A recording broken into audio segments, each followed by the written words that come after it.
Style తో సరికొత్త designs తో ఎస్కేటీ గోల్డెన్ డైమండ్స్ ఈ జూలై 5న నల్లగంటలో గొప్ప ప్రారంభం.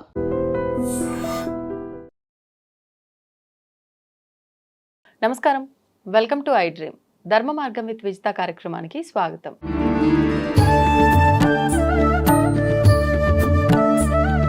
ప్రస్తుతం మనతో పాటు ఉన్నారు ప్రముఖ ఆధ్యాత్మికవేత్త, శ్రీ విద్యా ఉపాసకులు శ్రీమతి జయప్రద గారు. ఇప్పుడు అమ్మతో మాట్లాడి మరిన్ని విషయాలు తెలుసుకుందాం.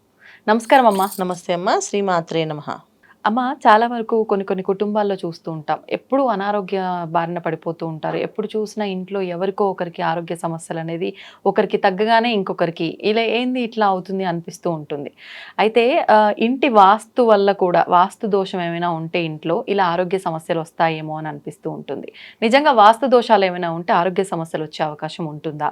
మరి ఒకవేళ వాటికి పరిహారాలు కూడా ఏమైనా ఉంటాయా అలాంటి వాస్తు దోషాలు ఉంటే? ఖచ్చితంగా వాస్తు అంటే ఏంటంటే ఏ వస్తువు ఎక్కడ పెట్టాలని ఏదైతే అనుకుంటున్నామో అలాగే నిర్మాణంలోని ఎక్కడ ఏది తగ్గకుండా కరెక్ట్గా కాంప్రమైజ్ అవ్వకుండా కట్టాలి. పూర్వం అలా ఇండిపెండెంట్ హౌసెస్లో కట్టుకునే వాళ్ళు కనుక చక్కగా కట్టుకునేవాళ్ళు. ఆగ్నేయం కరెక్ట్గా వచ్చేటట్టుగా, తర్వాత నైరుతి బాగుండేటట్టుగా, మళ్ళీ మనకి ఉత్తర వాయువ్యము ఇవన్నీ బాగుండే విధంగా అన్ని విధాలుగా కట్టేవాళ్ళు. అపార్ట్మెంట్స్ కల్చర్ వచ్చినప్పటి నుంచి ఏదో ఒక దోషం ఉంటుంది. అది వాయు దోషం అవ్వచ్చు, ఆగ్నేయ దోషం అవ్వచ్చు, నైరుతి దోషం ఉండొచ్చు. ఇలా ఏదో ఒక దోషంతో కడుతున్నారు. అదే కాంప్రమైజ్ అవ్వాలి, అవ్వకుండా అవ్వదుగా. ఒక స్థలంలో ఒకే దాంట్లో ఒక 5-6 ఫ్లాట్లు లైన్గా వేయాలి, లేదా వరుసగా వేయాలన్నా కష్టమైపోతుంది వాళ్ళకి. ఆ వరుసలో వేసేటప్పుడు ఖచ్చితంగా కొంతవరకు ఒక్కొక్క ఫ్లాట్కి కాస్త ఆగ్నేయ దోషం పడుతుంది, ఒక్కొక్క వైపు ఉన్న బిల్డింగ్కి నైరుతి దోషం పడుతుంటుంది. అంటే ఇప్పుడు 4 వైపులా కడుతుంది బిల్డింగ్, ఫ్లాట్స్ ఇటు కడుతున్నారు. ఇలా కట్టేటప్పుడు కొన్ని ఫ్లాట్స్కి నైరుతి ఎఫెక్ట్ ఉంటుంది, కొన్ని ఫ్లాట్స్కి ఆగ్నేయం ఎఫెక్ట్ ఉంటుంది. ఇవి చూసుకోకపోతే ఏంటంటే ఆగ్నేయం ఎఫెక్ట్ ఉన్న ఫ్లాట్స్ మేము అన్నట్టు ఆరోగ్యం దెబ్బతింటుంది. అంటే ఏంటంటే ఇక్కడ ఆరోగ్యం విషయంలో ఏంటంటే వంట చేయాలనే ఆలోచన రాదు ఇంట్లో ఉండే వాళ్ళకి. ఏం వండుతాంలే, ఏదో అడ్జస్ట్ చేసి తిందాం, అది వేసుకుని తిందాం, ఇది వేసుకుని తిందాం, నాకు ఇప్పుడు ఓపిక లేదబ్బా అది తెచ్చుకుందాం అని చెప్పేసి ఇంట్లో ఆడవాళ్ళు అలాగే ఉంటారు, ఇంకా మగవాళ్ళకి అలాగే ఉంటారు. సో తెచ్చుకుందాం. ఆగ్నేయం బాగుంటేనే ఆ ఇంటి ఇళ్ళకి ఇంట్లోకి వెళ్ళి శుభ్రంగా మంచి వంటకాలు వండాలనే కోరిక కలుగుతుంది.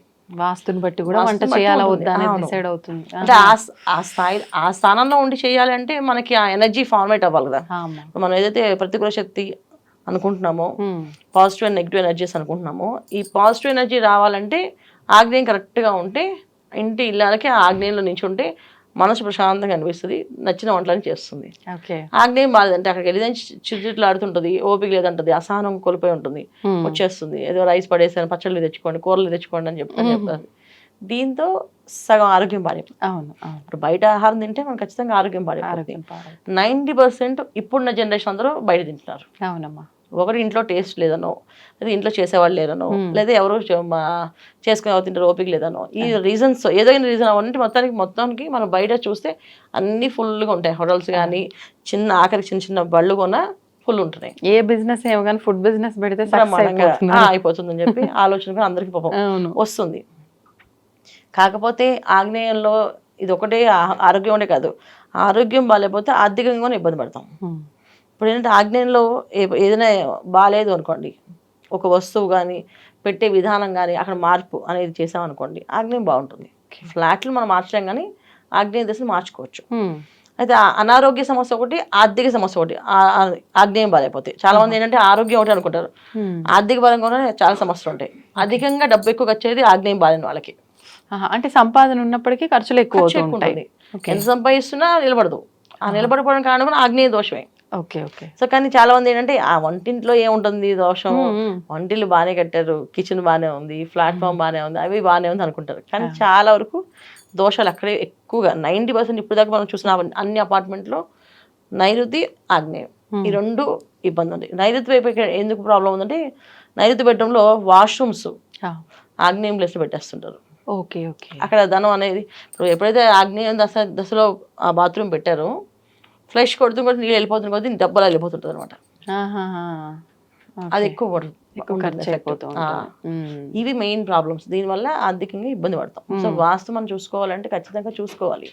ఇవాళ రోజున పూర్వం రోజులు అయితే వాస్తు చూడట్లేదు, జ్యోతిష్యం చూడట్లేదు. ఎందుకంటే ఇల్లు ఇండిపెండెంట్ హౌసెస్ కట్టుకునే వాళ్ళు ఇల్లు ప్రాంగణం అంతా ఒక వీధంతా ఇల్లులే ఉండేవి. అవును. గుడి అనేది ఆ మధ్యలో ఉండేది కాదు. ఉండేది కాదు. ఇప్పుడు ఇళ్ళ మధ్యన గుడి ఉన్నప్పుడు గుళ్ళో యంత్ర ప్రతిష్ఠ చేసినప్పుడు పిశాచ గణాలని గణాలు ఉంటాయి. వాటికి ఒకంటే అకాల మరణాలు చెందిన వాళ్ళు, ఆ తర్వాత కొన్ని సూక్ష్మ శక్తులతో తిరిగే వాళ్ళు, అంటే ఎనర్జీస్, ఇవన్నీ కూడా స్పిరిట్ ఎనర్జీస్ అంటాం, అంటే మనం ఆ ఆత్మశక్తులే. వీళ్ళంతా కొన్ని ఆహారం అనేది వీళ్ళకి గుళ్ళో బలిపీఠాల దగ్గర వేస్తారు, వాళ్ళు అక్కడ తీసుకుంటారు. సో ఎప్పుడైతే అవి మధ్యలో ఉంటాయో మనకి ఆ ఎఫెక్ట్ ఉంటుంది. ఎప్పుడైనా గుడి, అందుకే గుడి అన్నది ఊర్లో ఒక ప్లేస్ పెట్టి అక్కడ గుడి కంటే కనీసం వెళ్ళాలి అందరం, అక్కడ వెళ్ళేవాళ్ళం గుడికి. నడుచుకుంటూ కొద్ది దూరం వెళ్ళేటట్టుగా ఉండేది. మధ్యలో ఊరు మధ్యలో గుడి పెట్టేవాళ్ళు. అవును అండి, ఊరి చివరన శ్మశానం పెట్టేవాళ్ళు. ఇవాళ శ్మశానానికి వీళ్ళకి గుళ్ళకి ఏమీ సంబంధం లేకుండా అపార్ట్మెంట్స్ కట్టేస్తున్నారు. అపార్ట్మెంట్ అసలు ఒక ప్లేస్లో అయితే అక్కడ దాకా శ్మశానం ఉంది, దాన్ని కట్ చేసేసి వాళ్ళు రోడ్ వేసేసారు, ఈ పక్కన ఫ్లాట్స్ వేసేసారు. అదొక 20 ఏళ్ళ కింద చూస్తే అదంతా శ్మశానే, దారి లేదు అసలు. ఇవాళ రోడ్ శ్మశానం అదంతా, ఇవాళ రోడ్ వచ్చింది, అపార్ట్మెంట్స్ వచ్చేసాయి. అదే ఇది 20 ఏళ్ళ కింద చూసినప్పుడు ఇదంతా శ్మశానం కదా, ఎప్పుడు తవ్వేశారు అంటే ఆ శ్మశానం మళ్ళీ గేట్ అక్కడే ఉంది, వెళ్ళింది దాన్ని ఎలా మార్చేశారు అంటే కట్టేస్తున్నారు, మార్చేస్తున్నారు. దీనివల్ల ఎఫెక్ట్ ఏంటంటే ఈ ఎనర్జీస్ అన్ని పనిచేస్తాయి. ఇవన్నీ ఎక్కడ ఉంటాయంటే మనం ఎక్కడైతే ఆహారం వండుతామో ఆ ఆహారం ప్లేస్లో ఉంటాయి. అందుకే మన ఇళ్లలో ఎప్పుడు కూడా ఆగ్నేయ దశని చాలా జాగ్రత్తగా కట్టేవాళ్ళు. ఆగ్నేయంకి పొద్దున్నే అగ్నిదేవుడికి పూజ చేసి ప్రారంభం చేసేవాళ్ళు. ఇవాళ పరిహారం అమ్మ మరి అంటే కట్టేటప్పుడు అలా దోషం అయితే జరిగిపోయింది, ఇంక ఇప్పుడు అందులో ఉండాల్సిందే తప్పదు, అంత ఇష్టంగా కట్టించుకుంటాము, కొనుక్కుంటాము, రెంటెడ్ ఇల్లు కాదు మారటానికి, పరిహారం ఏమైనా ఉంటుంది ఇలాంటి ఇబ్బందులు లేకుండా? మరి ఉంటుంది అంటే జనరల్గా అంటే మనం చెక్ చేయాలి, మనం వెళ్ళి చూసాం అనుకోండి అప్పుడు చెప్పగలుగుతాం. మామూలుగా ఆగ్నేయ దోషం ఉంది, ఆహారం వండలేనంటే చిన్న చిన్న పరిహారాలు చెప్తాను, అది చేసి చూడమనండి. సో అది దానివల్ల మీకు ఏమైనా ఉపయోగపడితే 100% సెట్ అయినట్టే. లేదు అంటే వ్యక్తిగతంగా చూపించుకొని వాస్తు రెమెడీ. వాస్తు చూడకుండా మనం ఇవాళ రోజున చెప్పేస్తే పాపం వర్కౌట్ అవ్వట్లేదు. అవును అది. సో మెయిన్ ఏంటంటే ఆగ్నేయ దశలో ఏదైనా దోషం ఉంది అంటే దక్షిణం గోడకి ఒక రెడ్ కలర్ బల్బు పెట్టమనండి. బల్బు రెడ్ కలర్ బల్బు పెట్టండి. ఆ బల్బు ఎప్పుడు 24 hours వెలగాలి, అది ఆపకూడదు. అంటే LED బల్బ్స్ ఉంటాయి చిన్నవి, పెద్ద లైటింగ్ ఉంటుంది, చిన్నగా వస్తుంది లైట్.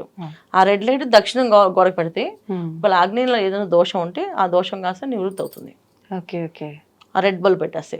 తర్వాత కిచెన్ ప్లాట్ఫామ్ ఏదైతే ఉందో కిచెన్ ప్లాట్ఫామ్కి షింక్ రెండు కలిపి ఒకటే ప్లాట్ఫామ్ మీద ఉన్నాయి అనుకోండి, ఇక్కడ ఇలా అడ్డు కట్టండి. చాలా వరకు పూర్వం కాలంలో సింక్కి సపరేట్గా కట్టేవాళ్ళు, ఇప్పుడు కట్టట్లేదు. స్టైల్గా ఓపెన్ కిచెన్లా పెట్టేసి ఆ కిచెన్ ఓపెన్గా వాష్. ఇప్పుడు ఏదైతే అంటే నీరు నిప్పు ఒకే చోట ఉండకూడదు, సో దానికి అడ్డు ఉండాలి. సో నీరు నిప్పు ఒకే చోట ఉంటే దాంట్లో ఉన్న ఎనర్జీ రాదు మనకి. ఎనర్జీ ఎప్పుడైతే రాదో డబ్బు సంపాదన కానీ లేదా ఆ ఇంట్లో ఉండే ఆడవాళ్ళకి కానీ ఎనర్జీ ఉండదు, చెయ్యాలనే ఆసక్తి కానీ మాట్లాడాలని కానీ ఓపిక కానీ ఏమీ ఉండదు. వాళ్ళు నాకు ఇంట్రెస్ట్ లేదు అని చెప్పి మాట్లాడుతుంటారు. సో ఎప్పుడైతే మనం డివైడ్ చేసామో అప్పుడు అగ్నితత్వం ఉన్న ఎనర్జీ బయటకు వస్తుంది, వాటర్లో ఉన్న ఎనర్జీ వాటర్ బయటకు వస్తుంది. ఈ రెండు కలిపితే మాత్రం రాదు, ఏ ఎనర్జీ రాదు. అందుకని ఏంటంటే ఒకే ఫ్లాట్ మీద ఉన్నాయి అనుకోండి, సో మధ్యలో ఒకటి అడ్డుగా చిన్న వాల్ కానీ ఇవాళ రోజున అన్ని దొరుకుతున్నాయి కదా మనకి, సో ఏదైనా అడ్డు పెట్టేస్తారు ఒక చిన్న వాల్ లాగా పెడితే అప్పుడు దాంట్లో ఆగ్నేయ దోషం ఏమైనా ఉంటే పోతుంది, బ్రహ్మాండంగా వెళ్ళు చేసుకోవచ్చు. కానీ అపార్ట్మెంట్లోనే ఏదైనా ల్యాండ్ మనకు కట్టేటప్పుడే బిల్డర్ దగ్గర ఈ ఆగ్నేయం వైపు కొంతమంది బాల్కనీ పెంచడం, ఆగ్నేయం పెరగడం అది జరుగుతుంటుంది. అవి మనం కట్ చేయాలి, చూసి వెళ్ళి చెక్ చేసి చూసి దాని పరిహారం అనేది చేయాలి తప్ప మనం ఓన్గా చేయాలి చెప్తే అర్థం అవుతుంది వాళ్ళకి. అది చాలా ఎలివేషన్ కోసం వాల్స్ పెంచుతారు. ఈ వాల్స్ పెంచే వైపు చాలా వరకు ఆగ్నేయం పెంచారనుకోండి 100% అది డ్యామేజ్ అయిపోతుంది. కాబట్టి ఇవన్నీ చూసుకొని చేయాలి, ఎవరికి వారు ఇష్టంగా చేసుకోవడానికి కూడా లేదు, అసలు ఉండదు. చాలా వరకు ఏంటంటే దక్షిణం వైపు అంటే బాల్కనీ మామూలుగా జనరల్గా దక్షిణం వైపు అలా పెంచుతూ ఉంటారు, ఎలివేషన్స్ ఇచ్చేస్తుంటారు. ఎందుకంటే కొంచెం వాష్ ఏరియా పెద్దగా ఉండడం, లేదా సిట్అవుట్ కొంచెం పెద్దగా ఉండడానికి ఈ వంటిలు తగ్గించడము ఇవి చేస్తుంటారు. వంటిలు తగ్గించినా వాష్ ఏరియా పెంచినా ఏది చేసినా ఇది ఆగ్నేయం పోయినట్టే. సో ఆగ్నేయానికి ఇంత విడతని ఉంటుంది, ఆ విడత కంపల్సరీ ఉండాలి. అట్లా చూస్తే ఇప్పుడు ఈ సిటీల్లో కట్టేవి ఏవి కరెక్ట్ గా లేనట్టేనేమో అమ్మ. మరి ప్లేస్ బట్టి కుదించేసి కట్టేస్తున్నారు, కడుతున్నారు. అదొక మెయిన్ ప్రాబ్లం అది. తర్వాత ఓపెన్ కిచెన్ కడుతున్నారు, ఆ ఓపెన్ కిచెన్ కూడా దాన్ని కట్ చేయొచ్చు. మనం ఆగ్నేయం ఎంత వచ్చిందో తీసుకుని హాల్కి ఎంత వరకు తీసుకోవాలన్నమాట. బ్రహ్మస్థానాన్ని సపరేట్ గా ఉంచాలి. బ్రహ్మస్థానం అంటే నాభి, నాభిస్థానం ఏదైతే మనం విశాలంగా ఉండాలనుకుంటామో అలా హాల్ నీట్గా ఉండాలి వీళ్ళకి. ఇప్పుడు కిచెన్ కలిపేసామంటే ఇప్పుడు పూర్వం మందికి ఏమైనా గుమ్మాలు వేసి కట్టుకునే వాళ్ళం. ప్రతి ఒక్క గదికి గుమ్మం ఉండేది. అంటే దాన్ని కట్ చేసి ఈ మధ్య భాగాన్ని మాత్రం విశాలంగా ఉంచేవాళ్ళు. అప్పుడు దాని ఒంట్లో ఎనర్జీ ఏదైతే ఉందో పాజిటివ్ ఎనర్జీ బయటకు వచ్చేది. అన్ని దశలు ఎలా ఉన్నా ఈ బ్రహ్మస్థానం బాగుండేది కనుక ఈ బ్రహ్మస్థానం అన్ని సరి చేసేది.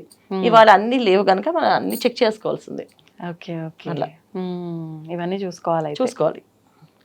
ధన్యవాదాలమ్మా. నమస్తే అమ్మా. శ్రీమాత్రే నమః. తవ్వండి, తవ్వుతూనే శివలింగం సరే దాన్ని అట్లా కప్పేసేయండి, చూపించదండి. Krishna is there. మూర్తి పూజ కాదు, సాక్షాత్ బ్రజేంద్ర నందన భగవాన్ ఉన్నారు మూర్తిలో. ఏమీ ఆశించకుండా ఆరాధించే వాళ్ళు కూడా ఉన్నారా ప్రభుజీ? నిజమైన భక్తి అంటే మనకు తెలియదు కాబట్టి